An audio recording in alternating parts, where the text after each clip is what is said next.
मित्रों नमस्कार। जय माँ विंध्यवासिनी। तो भक्तों, आइए आज जानेंगे कि हम परमात्मा को कैसे प्राप्त कर सकते हैं।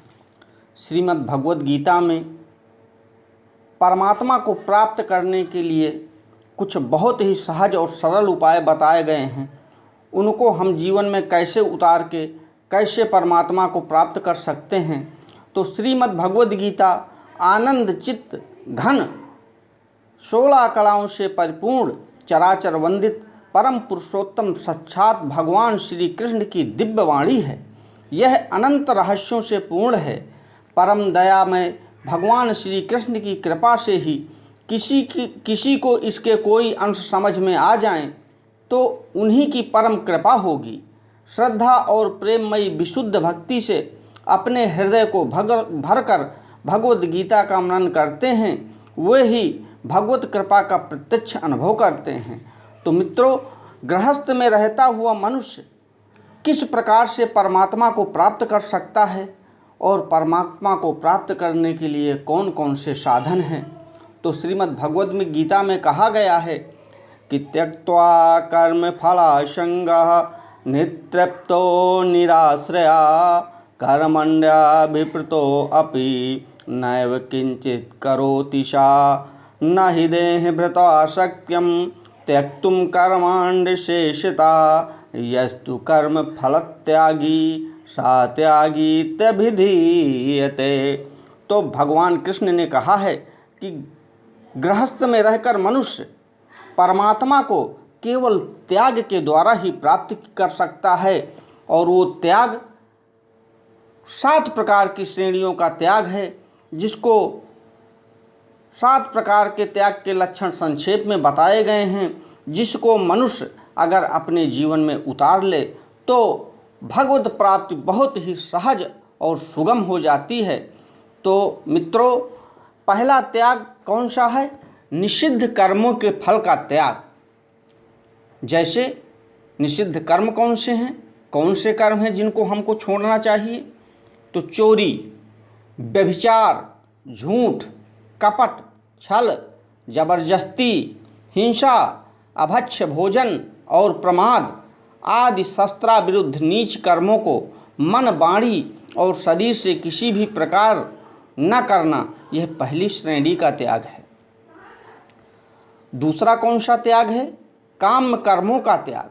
जैसे स्त्री, पुरुष और धन आदि प्रिय वस्तुओं को प्राप्ति के उद्देश्य से एवं रोग संकटादि की निवृत्ति के उद्देश्य से किए जाने वाले यज्ञ, दान, तप और उपासना सकाम कर्मों को अपने स्वार्थ के लिए न करना, यह दूसरी श्रेणी का त्याग है। तो सकाम और निष्काम, सकाम क्या है, निष्काम क्या है?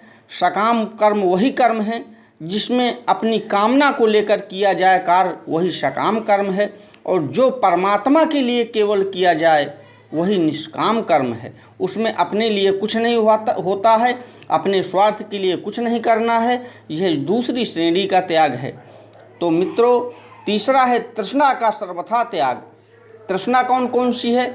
मनुष्य अपने जीवन में भौतिक पदार्थों की तृष्णा बहुत है, जैसे मान सम्मान, बड़ाई, प्रतिष्ठा, स्त्री, पुत्र और धनादि जो भी कुछ अनित्य पदार्थ प्रारब्ध के अनुसार प्राप्त हुए हों, उनसे बढ़ने की इच्छा को भगवत प्राप्ति में बाधक समझकर उसका त्याग करना, यह तीसरी श्रेणी का त्याग है। तो स्वार्थ, चौथी श्रेणी के त्याग में कौन कौन से त्याग आते हैं? तो स्वार्थ के लिए दूसरों की सेवा करने का त्याग, अपने सुख के लिए किसी से भी धनादि पदार्थों अथवा सेवा कराने की याचना करना एवं बिना याचना के दिए हुए पदार्थों को या की हुई सेवा को स्वीकार करना तथा किसी प्रकार भी किसी से अपना स्वार्थ सिद्ध करने की मन में इच्छा रखना इत्यादि जो स्वार्थ के लिए दूसरों से सेवा कराने के भाव रखते हैं, उन सब का त्याग करना, यह चौथी श्रेणी का त्याग है। 5वीं श्रेणी के त्याग में कौन कौन से त्याग आते हैं? संपूर्ण कर्तव्य कर्मों में आलस्य और फल की इच्छा का सर्वथा त्याग, ईश्वर की भक्ति, देवताओं का पूजन, माता पिता आदि गुरुजनों की सेवा, यज्ञ, दान, तप तथा वर्णाश्रम के अनुसार आजीविका द्वारा गृहस्थ का निर्वाह एवं शरीर संबंधी खान पान इत्यादि जितने कर्तव्य कर्म हैं उन सब में आलस्य का और सब प्रकार की कामना का त्याग करते हुए परमात्मा का सर्वथा चिंतन और मनन करते रहना चाहिए। ईश्वर भक्ति में आलस्य ही सबसे बड़ा बाधक है। इसलिए भक्तों, ईश्वर भक्ति में आलस्य का सर्वथा त्याग होना चाहिए।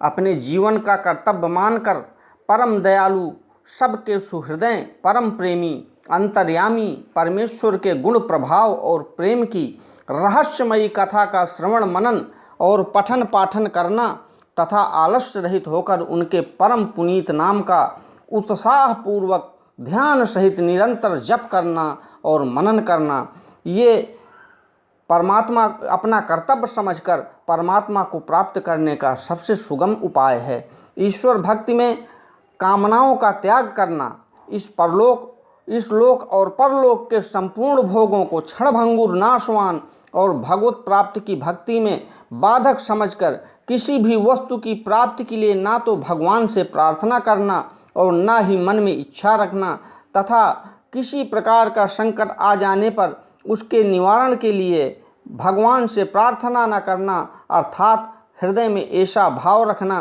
कि प्राण भरे चले जाएं, परंतु इस मिथ्या जीवन के लिए विशुद्धि भक्ति में कलंक लगाना उचित नहीं है। जैसे भक्त प्रहलाद ने पिता द्वारा बहुत सताए जाने पर भी अपने कष्ट निवारण के लिए भगवान से प्रार्थना नहीं की। अपना अनिष्ट करने वालों को भी भगवान तुम्हारा बुरा करे, भगवान तुम्हारा सर्वनाश करे इत्यादि किसी प्रकार के कठोर शब्दों से श्राप देना भी उचित नहीं है।